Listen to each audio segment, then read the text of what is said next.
Hello बच्चों, आज हम सीरीज के बारे में पढ़ेंगे। इनफाइनाइट सीरीज किसको बोलते हैं? Infinite series. तो देखो, सीक्वेंस हमने पढ़ी है। कोई भी सीक्वेंस होती है उसमें नेचुरल नंबर से रियल नंबर, मान लो रियल सीक्वेंस देख रहे हैं तो नेचुरल नंबर से रियल नंबर में कोई एक फंक्शन होता है, तो हर एक नेचुरल नंबर के करस्पॉन्डिंग उसकी एक टर्म होती है और nth टर्म को हम सीक्वेंस की nth टर्म बोलते हैं। और ऐसे ही देखो हम सीरीज बनाएंगे। सीरीज एक वो सीक्वेंस की हेल्प से बनती है। क्या करते हैं सीरीज में? उस सीक्वेंस के टर्म्स को ऐड कर देते हैं, ठीक है। और ऐड करने के बाद जो बनेगी वो बन जाती है सीरीज। देखो, let x n be a sequence, be a sequence, x n कोई भी सीक्वेंस है। Then the infinite series, then the infinite series generated by this action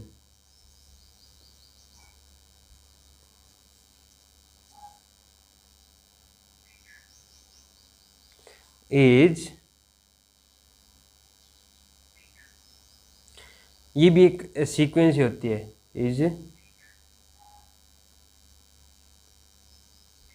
sequence S बराबर एस एन, ठीक है।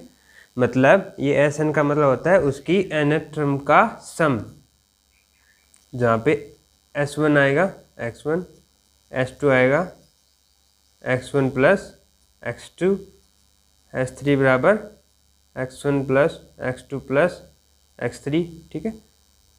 और ऐसे ही चलती जाएगी। और एस एन बराबर आ गया x1 plus x2 plus x3 plus xn, मतलब सीक्वेंस की nth टर्म का सम, इसको डिनोट करते हैं Sn से। तो ये भी एक सीक्वेंस बनती जा रही है, S1 S2 S3 S4, ठीक है। और इन्फिनिटी पे इसको हम लिखते हैं समेशन लगा के, ठीक है। समेशन लगा के भी लिख सकते हैं, summation Sn n is equal to 1 to infinity. ये क्या होगी? सीरीज होगी। इन्फिनिटी सीरीज है, इन्फिनिटी, क्योंकि इसमें टर्म्स क्या आ रहे हैं? इन्फिनिटी तक जा रही है, ठीक है। सॉरी ये एस एन नहीं आएगा, एक्स एन की ये जितनी टर्म है ना, इसको हम इन्फिनिटी तक ले गए, इनका समय वो एस एन हो गया, एस हो गया, ठीक है। ये है अपनी इनफाइनाइट सीरीज। तो सीरीज है कोई भी वो सीक्वेंस की हेल्प से बनती है, ये बात होगी, नोट कर लोगे। तो कोई भी सीरीज हमने डिफाइन किया है तो उसके लिए कोई न कोई उसके जनरेट करने वाले सीक्वेंस है, तभी उसको हम डिफाइन करते हैं। तो यहाँ पे उस सीक्वेंस का nth टर्म है वो इस सीरीज में, जहाँ पे ये नोट क्या होता है x n n is equal to 1 to infinity, तो ये जो है वो अपनी जो सीक्वेंस है उसकी nth टर्म होती है। और nth सम है वो इसके n टर्म का सम है, उसको हम nth सम बोलते हैं। Sn is nth sum of series, series का nth सम बोलते हैं Sn को, ठीक है। अब कुछ मैं आपको सीरीज लिख के बता रहा हूँ। जैसे एग्जांपल ले रहे हैं हम,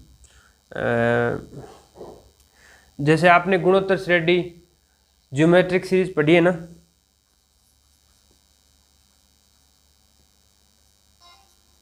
ज्योमेट्रिक सीरीज गुणोत्तर श्रेणी,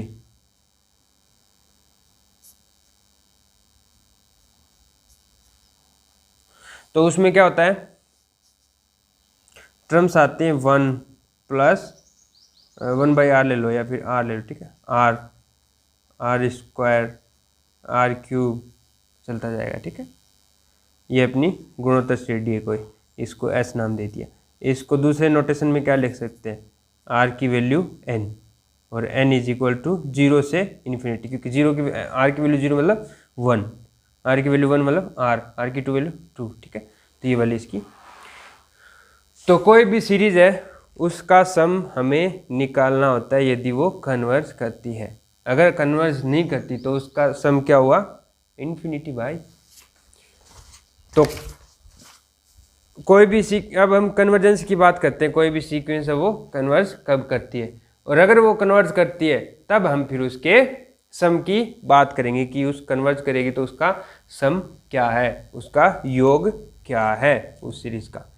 तो हम पहले इसी की बात करते हैं, ये जो गुणोत्तर श्रेणी थी।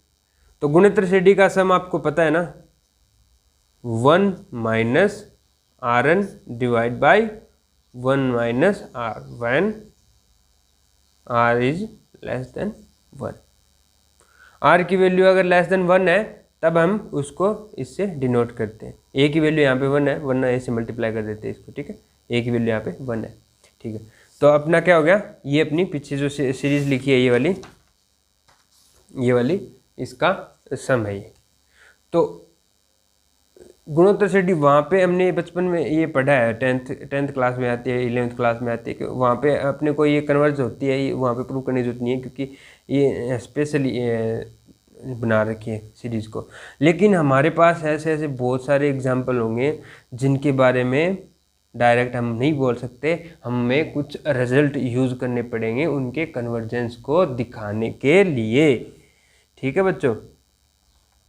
तो पहला ही आप देख लो रिजल्ट आएगा आपका, कोशी क्राइटेरिया बोलते हैं जिसको। तो कोशी भी इसके कन्वर्जेंस को बताता है। कोशी बोलता है कि ये जो सीक्वेंस है एसएन वाली, मतलब सम की सीरीज,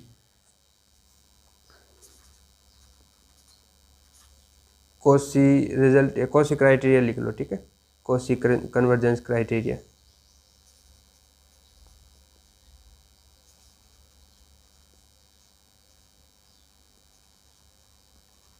फॉर सीरीज, ठीक है।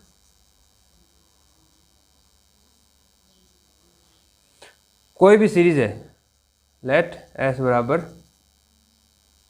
X N, N is equal to 1 to infinity, ये कोई भी सीरीज है, ये कन्वर्ज करेगी,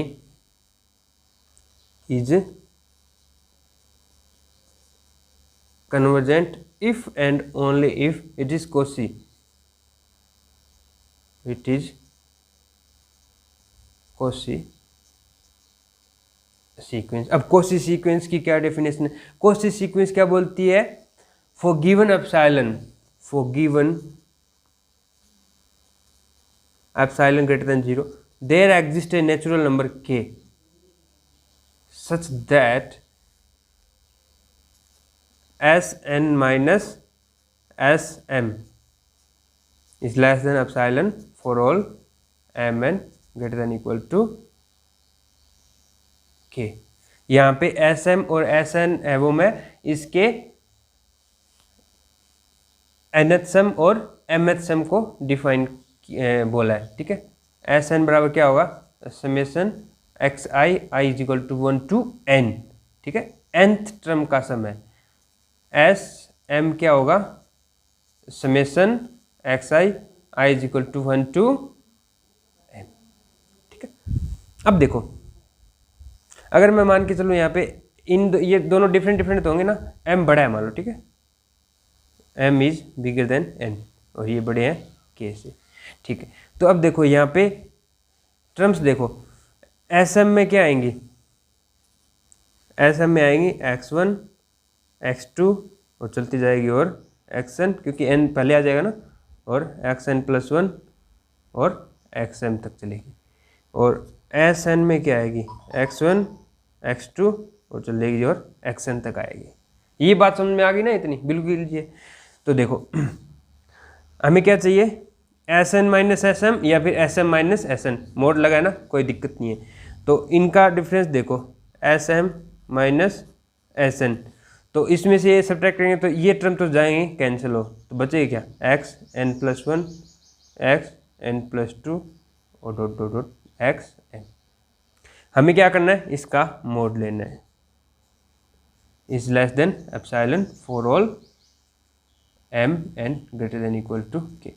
तो देखो, आपको जब भी कोई सीक्वेंस दे और आपसे पूछे कि ये सीक्वेंस कन्वर्जेंट है या नहीं, तो आप क्या करोगे, आप एक k ढूंढ लेना और उसके आगे के टर्म्स के लिए ऐसे डिफरेंस निकाल लेना कुछ सीक्वेंस की कुछ टर्म्स उठा के, ठीक है। n+1 से उठाई और m तक सीक्वेंस की टर्म्स ली, उनका एडिशन किया और उससे छोटा दिखा दो कि एक्सएल से छोटा हो रहा है ये, तो आप डायरेक्ट बोल दो कि वो सीरीज है वो कन्वर्जेंट सीरीज है, ठीक है बच्चों।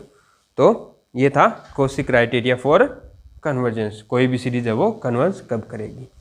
अभी मैं आपको कुछ एग्जाम्पल लिखूंगा, ठीक है, सीरीज फॉर्म लिखूंगा, तो आपको उसकी nth टर्म ढूंढ के और जो समेशन वाली फॉर्म है वो लिखनी है, ठीक है बच्चों।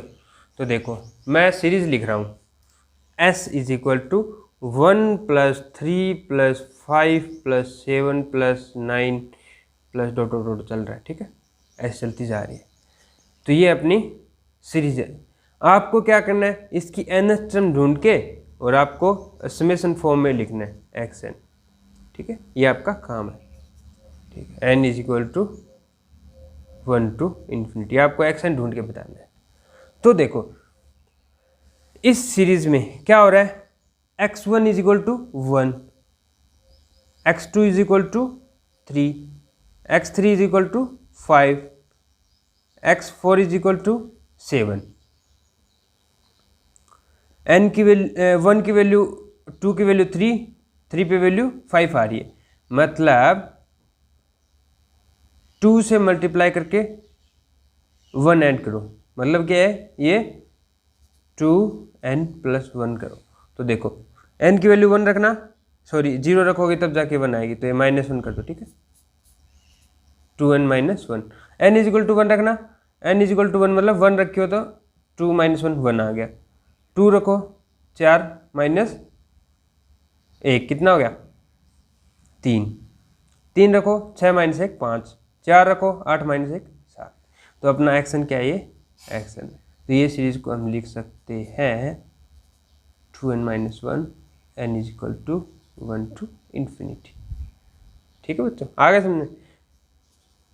अब मैं कुछ 1-2 आपको एक्सरसाइज लिख रहा हूँ, तो आप घर पे बैठ के इसको ऐसे इस फॉर्म में लिखना, ठीक है।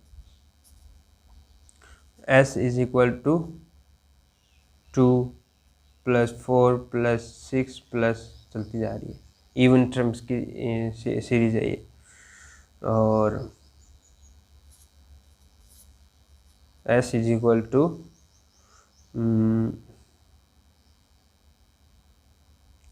1 +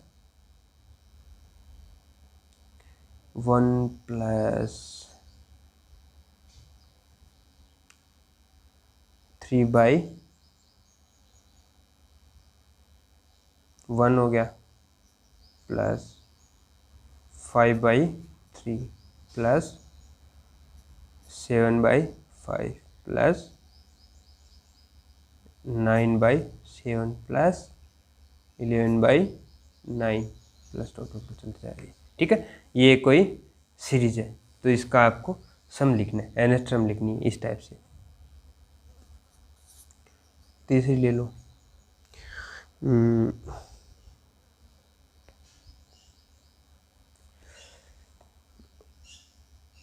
1 + 5 + 9 + 13 + 17 +